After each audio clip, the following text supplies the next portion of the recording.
Mga kagabay, magandang hapon, magandang gabi, magandang umaga, magandang tanghali.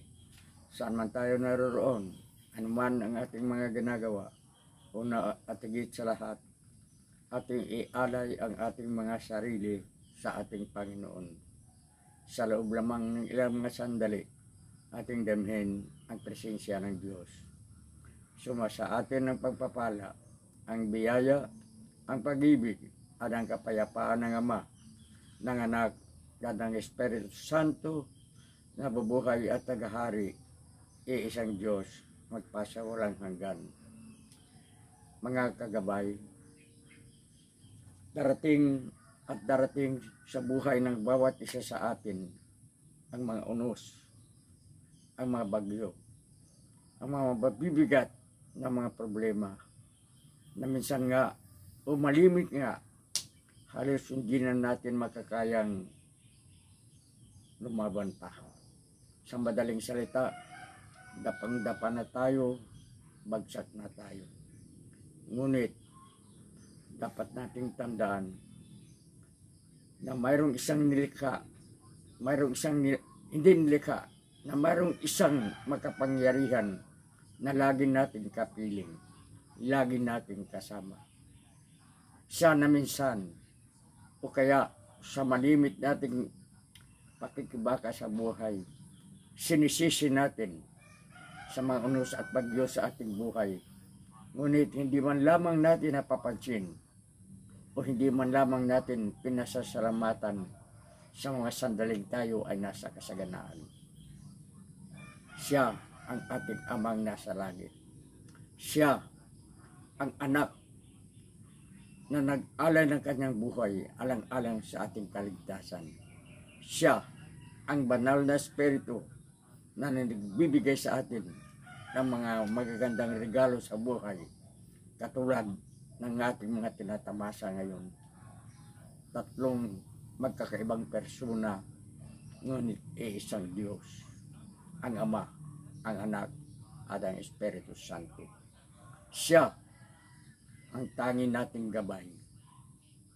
Sa mundong ito, pag iiwanan tayo ng Diyos, walang-wala tayo. Sapagkat siya ang nagbigay ng ating buhay, siya ang nagtanggol sa atin, siya ang nagligtas sa atin, siya ang nagbibigay ng lahat-lahat. Sa anumang unos o bagyo na darating sa ating buhay, lagi tayong magtitiwala sa ating sariling kakayahan. Subalit higit nating pagtitiwalaan ang kanyang kapangyarihan. Nasa tao ang gawa, nasa Diyos ang awa.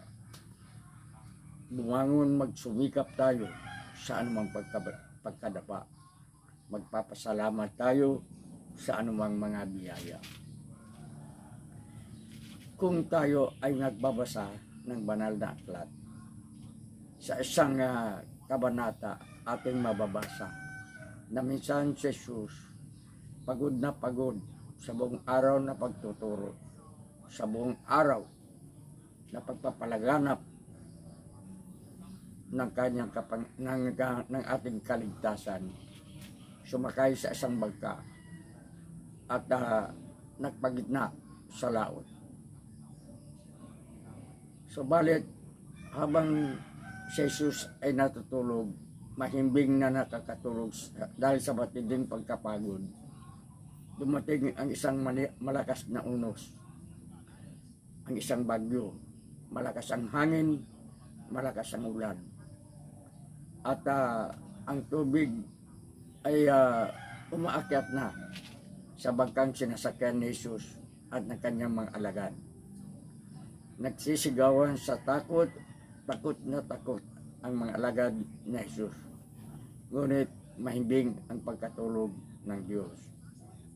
Lumapit sa kanya ang kanyang mga alagad at sinabi, "Maestro, mamamatay na tayo, malulunod na tayo, at ito, tulog na tulog ka pa rin." Bumangon si Jesus at sinabi sa kanila, kayong mga mahina ang paniniwala, ang pananalig. kung kasama ninyo ako, walang mangyayaring masama sa inyo. Tumayo si Jesus at inutusan ang hangin na tumahimik. Inutusan ang dagat na tumahimik. Sa madaling salita, nagkaroon ng kapayapaan.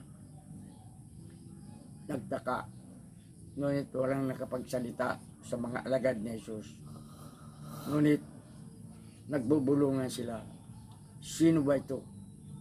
At bakit pati ang hangin, pati ang alon sa dagat, ang malakas na bagyo, sumusunod sa kanya?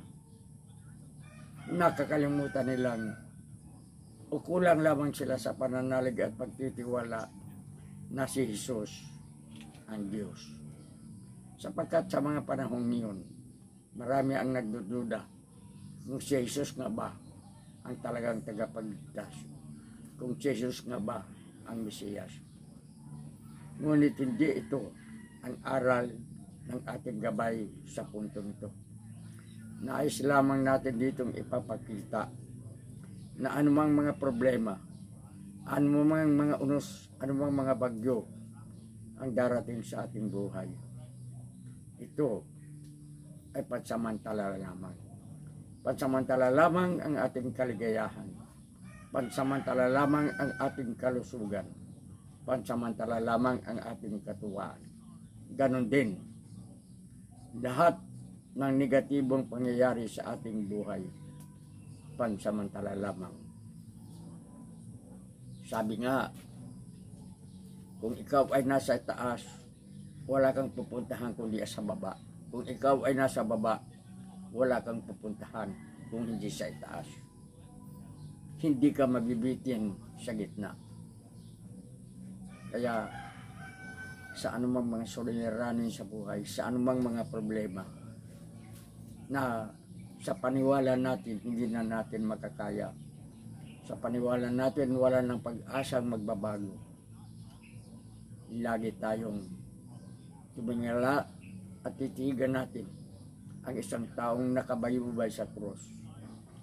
O hindi, titingnan na lamang natin ang ating kapaligiran, sapagkat ang ating Diyos ay nasa lahat ng lugar, sa ating harapan, sa ating likuran, sa ating tagiliran, habang tayo natutulog o habang tayo ay gising. Nandiyan ang Diyos, nakaantabay, nakagabay sa atin. Hindi niya tayo iiwan. Ang sabi nga niya, ako ang daan, ako ang katotohanan, at ako ang buhay. Mananalig tayo sa mga salitang ito ni Jesus.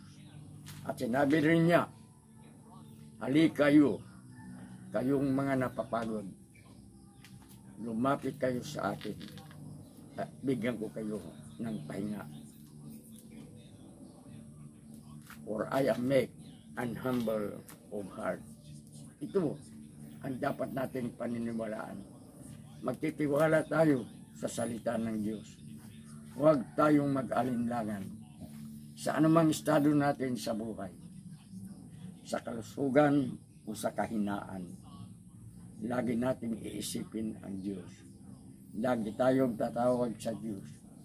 Makipag-ugnayan tayo sa Kanya. Manalangin tayo sa Kanya. Tawagan natin ang Ama. Ama, bigyan mo po kami ngayon ng aming kakanin sa araw-araw.